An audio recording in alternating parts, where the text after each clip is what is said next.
Այլ երկրների միջև հակամարտություններ կարգավորող եւ իր բնորոշմամբ մի քանի պատերազմին վերջ դրած Միացյալ Նահանգների 47-րդ նախագահ Դոնալդ Թրամփը արտաքին քաղաքական իր ակտիվությունը տեղափոխել է նաեւ Լատինական Ամերիկա։ Վենեսուելայի նախագահին գերեվարելուց հետո Թրամփը հայտարարեց, որ չի բացառում Կուբայի դեմ ռազմական գործողությունները։ Թիրախում է նաեւ Գրենլանդիան։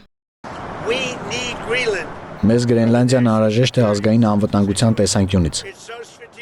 Մասնագետների գնահատմամբ Թրամփի ակտիվությունը Լատինական Ամերիկայում ունի մի քանի ռազմավարական նպատակ։ Առաջինը հակազդել Չինաստանի աճող ազդեցությանը տարածաշրջանում, երկրորդը սահմանափակել կամ մեկուսացնել Ռուսաստան-Իրան-Չինաստան առանցքի ներկայությունը, եւ երրորդը վերահսկողություն սահմանել տարածաշրջանի էներգետիկ ռեսուրսների նկատմամբ։ Այս համատեքստում է դիտարկվում նաեւ Վենեսուելայի նախագահի շուրջ ստեղծված վիճակը։ Նրա ձերբակալությունից հետո Թրամփը հայտարարեց, որ Վենեսուելայի նավթային ռեսուրսների վերահսկողությունը պետք է ամբողջությամբ անցնի Միացյալ Նահանգներին։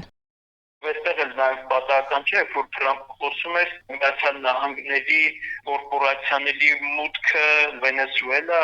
Վենեսուելա ասելով նաև ամբողջ Լատինական Ամերիկա ապագայում, որտեղ կլինեն ներդրումներ եւ այլն։ Այսինքն փորձում է լուծել երեք չափազանց կարևոր խնդիր եւ այստեղ ես կարծում եմ իդեոլոգիական որևէ աստար նույնիսկ եթե տրվում է, դա ընդհանրապես աստար է, որը խորքային նպատակները չեն։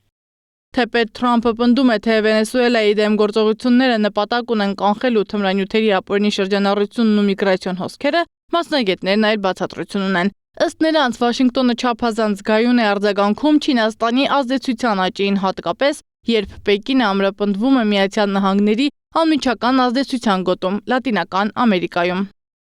Դրա վառապացույցը Պանաման էր, որի նեղուցը հանձնված էր չինական ընկերությունների կառավարմանը մինչ Թրամփի գալը։ Լատինական Ամերիկայի եւ Չինաստանի միջև առևտուրը արդեն իսկ 2024 թվականին կազմել է շուրջ 500 միլիարդ եւ աճի հսկայական միտում ունի, իսկ Չինաստանի հիմնական գործընկերներից մեկը հենց Վենեսուելան է։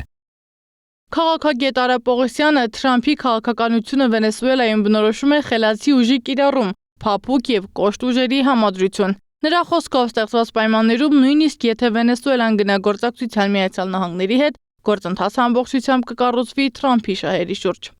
Եթե դրան անվանենք փոխգործակցություն, ապա փոխգործակցություն ամերիկյան պայմաններով, որտեղ ամերիկյան ամբողջ տնտեսական, քաղաքական համակարգ ունենալու է գերիշխանություն։ Դա նշանակում է, որ հատկապես ձախ ուժերը կամ սոցիալիստական ուժերը աստիճանաբար դուրս են մղվելու տարածաշրջանի երկրների քաղաքական, այսպես իշխող էլիտաների ասպարեզից եւ դրանք փոխարինվելու են ավելի շատ աճ ուժերով։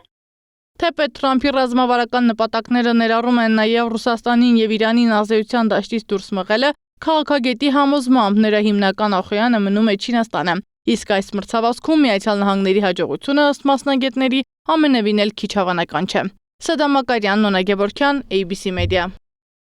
Բաժանորդագրվեք YouTube-ի մեր ալիքին, հետևեք մեզ Facebook-ում, Instagram-ում, Telegram-ում, WhatsApp-ում եւ TikTok-ում կամ այցելեք պաշտոնական մեր կայքի 3w abcmedia.am։